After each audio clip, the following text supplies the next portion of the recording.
Hello friends, good evening. How are you all? I hope you all are well and preparing for your KVS interview very well. जैसा कि आप लोग देख लिए होंगे कि KVS PRT music assistant commissioner और प्रिंसिपल का जो रिज़ल्ट तो 4-5 दिन पहले आ गया था, बट अभी आंसर की रिज़ल्ट सब कुछ आ चुका है और फाइनल कट ऑफ जो है, कट ऑफ का जो लेटर नोटिस आया हुआ है और मैंने चैनल पे अपलोड भी कर दिया है। आप लोगों ने ना देखा हो तो आप लोग देख सकते हैं। इससे क्या होगा कि आप लोगों को भी कुछ ना कुछ हिंट मिलेगी जो पीआरटी की तैयारी कर रहे हैं। फिलहाल मैं बता देती हूँ कि जनरल की कट ऑफ जो है, पीआरटी म्यूज़िक से ही हम लोग को मेन मतलब है। तो म्यूज़िक में जनरल की कट ऑफ 138 गई है। अब 138 देख के प्लीज़ आप लोग इतना पैनिक मत होइएगा, क्योंकि 138 जाने का वहाँ एक रीज़न है कि वहाँ पे वैकेंसीज बहुत कम थी और नंबर ऑफ़ कैंडिडेट ज़्यादा थे। लेकिन हाँ, अब आप ये कहेंगे कि अच्छा, वैकेंसीज अगर यहाँ 6,500 समथिंग है तो नंबर ऑफ़ कैंडिडेट भी यहाँ ज़्यादा है, लेकिन उतना भी नहीं है। तो आप लोग इतना पैनिक मत होइएगा, और जो भी होगा तो उसमें आप कर भी कुछ नहीं पाएंगे। जो होना होगा वो हो जाएगा, लेकिन इतनी ज़्यादा नहीं जाएगी मुझे लगता है पीआरटी की, जितनी पीआरटी म्यूज़िक की गई है। तो आप लोग अपनी तैयारी कंटिन्यू रखिए, और रही बात कितनी जाएगी कितनी नहीं, वो आने वाले टाइम पे छोड़ दीजिए।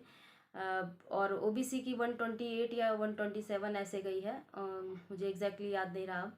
और इसी तरह से ईडब्ल्यूएस और ओबीसी की सेम गई है, और एससी की और एसटी की 20s में ही है, तीनों की। तो आप लोग अपनी तैयारी बिल्कुल कंटिन्यू करते रहिए। अगर आप लोगों ने अभी तक वीडियोस नहीं देखे हैं, मैंने कई इंट्रो से रिलेटेड वीडियोस अपलोड किए हैं अपने चैनल पे, तो आप लोग जाकर प्लेलिस्ट में देख सकते हैं।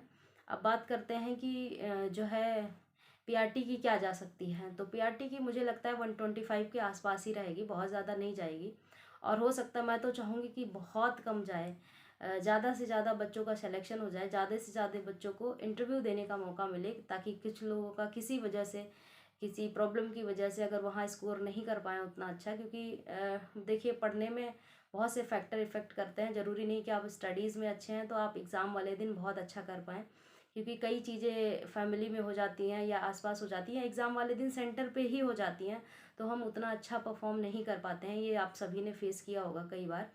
तो आप लोग पैनिक मत होइए प्लीज़, आप रिज़ल्ट का वेट करिए, लेकिन तब तक आप तैयारी करते रहिए, क्योंकि मैंने कट ऑफ पे रिलेटेड वीडियो भी बनाई है कि जिनके नंबर कम हैं वो लोग अपनी तैयारी कैसे करें, और जिनके नंबर अच्छे हैं वो लोग कितना टाइम दें, और कम है वो कितना टाइम दें, और आगे की तैयारी करते रहें जिनके कम है, लेकिन थोड़ा थोड़ा टाइम इधर भी दे दें, ताकि अगर बाई गॉड ग्रेस आपका नाम आ जाता है तो फिर आप रैंडम कुछ नहीं कर पाएंगे, क्योंकि इंटरव्यू की तैयारी करने के लिए भी आपको टाइम चाहिए समझने का चीज़ों को, क्योंकि आपको लगता है कि अच्छा, इंटरव्यू में क्या ही पूछेंगे, बट काफ़ी वास्ट है। आपको सिलेबस भी कवर करना है, आपको एनसीईआरटीज़ भी कवर करनी है, आपको केवीएस के बारे में भी तैयार करना है, आपको इंट्रो भी तैयार करना है, और आपको डेमो भी तैयार करना है। तो काफ़ी चीज़ें हैं जो कि एकदम से नहीं हो पाएंगी, इसलिए आप लोग अपनी इंटरव्यू की तैयारी, जिनके कम मार्क्स हैं वो थोड़ा कम कम करें, और ज़्यादा मार्क्स हैं वो तो बिल्कुल अच्छे से करें। और आप लोगों में से बहुत से कमेंट आ रहे थे, मैं बताना तो अभी नहीं चाह रही थी, लेकिन कमेंट इतने ज़्यादा आ रहे हैं तो मुझे अच्छा नहीं लग रहा है कि आप लोगों को बार बार ये कहते हुए कि किसी वीडियो में बताऊंगी। तो मुझे मार्क्स तो अभी नहीं रिवील करने थे, अभी मैं रिज़ल्ट का वेट कर रही थी, बट बार बार एक ही कमेंट कुछ बच्चे कर रहे हैं, तो मुझे लग रहा है कि मुझे अपने मार्क्स बता देने चाहिए। बाकी आप लोग को अगर अच्छे लगते हैं मेरे वीडियोस तो आप लोग प्लीज़ सब्सक्राइब करिए। सब्सक्राइबर बहुत कम हो रहे हैं, इसलिए मैं बहुत डीमोटिवेट फील करती हूँ। 1 से 2 सब्सक्राइबर ही मुश्किल से 1-2 दिन में बढ़ते हैं, तो आप लोग प्लीज़ चैनल को सब्सक्राइब करिए। वीडियो तो दिख जाती हैं, वीडियो देखते भी काफ़ी लोग हैं, लेकिन सब्सक्राइब नहीं करते हैं, शेयर भी नहीं होता है, तो आप लोग शेयर करिए। मेरे मार्क्स जो हैं पीआरटी में कितने हैं और किस शिफ्ट में मेरा एग्ज़ाम था, ये सब मैं बताऊंगी आप लोगों को। मेरा 22 की फर्स्ट शिफ्ट, 21 से एग्ज़ाम स्टार्ट हुए थे, तो 22 की फर्स्ट शिफ्ट में मेरा एग्ज़ाम था।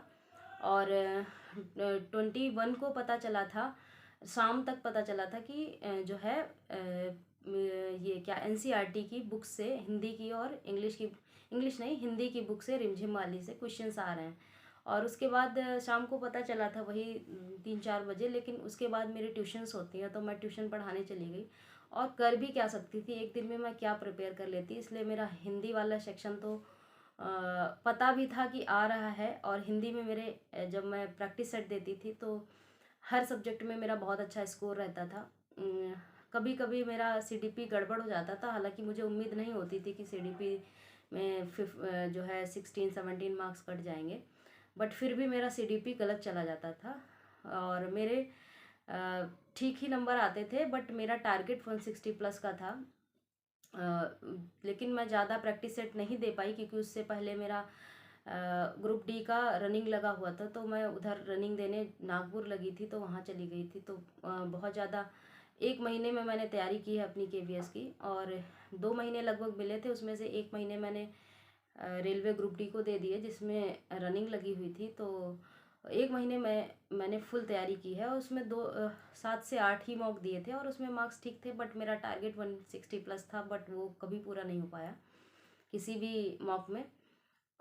22 की फर्स्ट शिफ्ट में एग्ज़ाम था, पता भी था हिंदी आ रही है और बुक से आ रहे हैं रिमझिम से, बट मैंने कुछ नहीं कर पाया, सिंगल चैप्टर नहीं पढ़ पाया क्योंकि मुझे शाम जल्दी सोना था क्योंकि फर्स्ट शिफ्ट में एग्ज़ाम था। मैंने एग्ज़ाम दिया, बहुत पैनिक थी क्योंकि मेरा सिस्टम भी नहीं चल पाया था। जब मैं गई सिस्टम मेरा ऑन नहीं हो रहा था, सबका एग्ज़ाम शुरू हो गया था, उसके बाद मेरा सिस्टम ऑन हुआ, तो माइंड पे एक प्रेशर आ जाता है।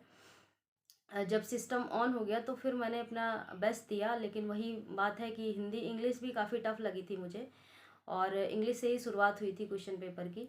उसके बाद जो है जीएस वाला पोर्शन था, तो जीएस में भी बहुत कंप्यूटर तो मेरे में काफ़ी टफ आया था। शॉर्टकट कीज़ ऐसी ऐसी पूछ ली थी कि मुझे बिल्कुल अटपटी सी लग रहे थे, मतलब बाकी सेक्शन। और सीडीपी की बात करें तो सीडीपी में भी पता नहीं मेंटल हेल्थ इतना करके क्वेश्चंस पूछा गया था। और मैथ्स ईजी थी, मैथ्स में लगभग क्वेश्चंस हो गए थे। और ईवीएस में भी मेरा बेकार गया था क्योंकि ईवीएस में 15 तो मार्क्स ठीक ठाक थे, लेकिन उसके बाद जो है 5 to 10 मार्क्स मेरे समझ नहीं आ रहा था। कुल मिला के मेरा पेपर ऐसा हुआ था कि मुझे लग रहा था कि मेरा क्या होगा, मुझे कुछ नहीं समझ आ रहा था। मैं पेपर दी, उसके बाद जो सबमिट की ना, तो सबमिट करते टाइम वो कंप्यूटर पे लिख रहा था कि जो है आपका पेपर सबमिट नहीं हुआ। फिर मैं और पैनिक हो गई कि अब क्या होगा मेरा, लेकिन फिर बाद में कंप्यूटर वाले भैया ने बोला कि नहीं आपका सबमिट हो गया, आप आराम से वो रोका पहले उन्होंने कि जिनके में प्रॉब्लम हो रही है वो लोग रुक जाएं। मैं बहुत देर तक बैठी रही, फिर उन्होंने फाइनली बोला कि नहीं आपका सबमिट हो गया, आप जाओ। लेकिन मन में एक डर बन गया था कि अब क्या होगा, उसमें लिख के आ रहा था कि आपका सबमिट नहीं हुआ है, दोबारा पेपर होगा। फिर घर आके मैंने सच्ची बहुत रोई मैं कि पता नहीं मेरा पेपर कैसा गया है, क्योंकि जो पोर्शन मेरा यहाँ बहुत अच्छा जाता था, सीडीपी छोड़ के हिंदी इंग्लिश एक एक दो दो गलत होते थे मेरे क्वेश्चंस, और मुझे उम्मीद थी कि पेपर में भी 2 या 3 क्वेश्चन गलत होंगे हर एक सेक्शन से, बट वहाँ ऐसा कुछ भी नहीं हो रहा था। इस वजह से मुझे बहुत रोना आया घर आके। और सीडीपी में तो पता ही नहीं होता है, हम अपनी अप्रोच, अपना कॉमन सेंस लगाते हैं, हमारी जो थिंकिंग होती है हम उसके बेसिस पे क्वेश्चंस को सॉल्व करते हैं। तो वहाँ पे नहीं समझ आता है कि वो लोग क्या सोचेंगे। कुछ डायरेक्ट क्वेश्चन थे, काफ़ी क्वेश्चन डायरेक्ट थे, तो वो तो उनमें तो श्योर थी, लेकिन जो वैसे क्वेश्चंस थे जो अपनी समझ पे आधारित होते हैं, तो उनमें मुझे बहुत डर लग रहा था कि मेरी पता नहीं क्या अप्रोच मैंने यूज़ की है और एग्जामिनर पता नहीं किस अप्रोच से ये क्वेश्चन सेट किया है। बट फाइनली जो है आंसर की आई और मैंने मैच किए, तो वाकई में मेरे अदर सेक्शन उतने अच्छे, क्योंकि मेरी एक्सपेक्टेशन थी 1 से 2 क्वेश्चंस गलत होंगे मेरे हर सेक्शन में, जो कि ऐसा बिल्कुल नहीं हुआ। और फाइनली बट सीडीपी में, जिसमें मुझे बहुत डाउट था कि पता नहीं मेरी अप्रोच क्या रही, वहाँ पे मेरे अच्छे मार्क्स आए और टोटल मिला के 145 मार्क्स मेरे बने। और इतना ही मतलब इतने ही मेरे उसमें मॉक में बनते थे, बट मेरी इतनी उम्मीद नहीं थी। मेरी 160 प्लस टारगेट था, तो मैं सोच रही थी 155 समथिंग तो आ ही जाएंगे, क्योंकि अदर इस सेक्शन, बट हिंदी ने मुझे पहले ही डरा दिया था कि जहाँ पे इंसान स्कोर अच्छा करता है, यूपी बेल्ट वाला या इधर नॉर्थ वाला, तो वहाँ वो वाला चीज़ सेक्शन गलत गड़बड़ हो गया था पूरा मेरा। तो मुझे लग रहा था कि पता नहीं कितने मार्क्स आएंगे, बट इतने ही मार्क्स मेरे 145, 146, 148, 140 ऐसे ही मार्क्स मेरे मॉक में रहते, ज़्यादा मॉक भी नहीं दे पाई थी। तो यही रहा मेरा केवीएस जो है पीआरटी का सफ़र।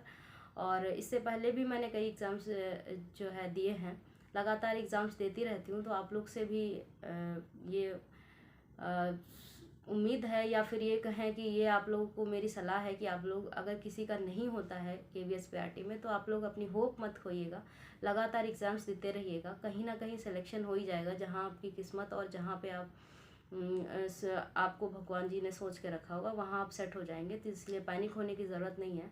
बट मेरी एक्सपेक्टेशन थोड़ी हाई थी और उतना नहीं कर पाई मैं, इसका थोड़ा मुझे अफसोस है, लेकिन फिर भी ठीक है, जितना कम से कम उतना ज़्यादा डाउन नहीं हुआ जितना मुझे डर गई थी, क्योंकि इंग्लिश का सेक्शन बहुत हाई फाई लेवल का था और कंप्यूटर में मेरे एक भी गलत नहीं होते थे, वो भी मेरे गलत हो गए। रीजनिंग में भी हर सेक्शन में मेरा गलत हुआ है, यहाँ पे कई बार वहाँ वो चीज़ें गलत नहीं होती थी जो वहाँ गलत हुई हैं। और इसी के साथ आप लोग को एक नए टॉपिक के साथ अगला टॉपिक जो होगा KVS के बारे में होगा। मैंने इंट्रो करवा दिया है, अब KVS से रिलेटेड टॉपिक होगा कि KVS के बारे में आपको पता होना चाहिए। वो लोग पूछ सकते हैं KVS के कमिश्नर कौन है और क्या विज़न है, क्या मिशन है। इस टॉपिक पे मैं वीडियो लेके आऊँगी नेक्स्ट। तब तक के लिए आप लोग अपनी तैयारी करते रहिए, मिलते हैं नेक्स्ट वीडियो में। और आप लोग प्लीज़ वीडियो को लाइक करिए, अपने दोस्तों में शेयर करिए और चैनल को सब्सक्राइब करिए, बहुत कम लोगों ने सब्सक्राइब किया हुआ है। और मिलते हैं नेक्स्ट वीडियो में, तब तक के लिए बाय बाय।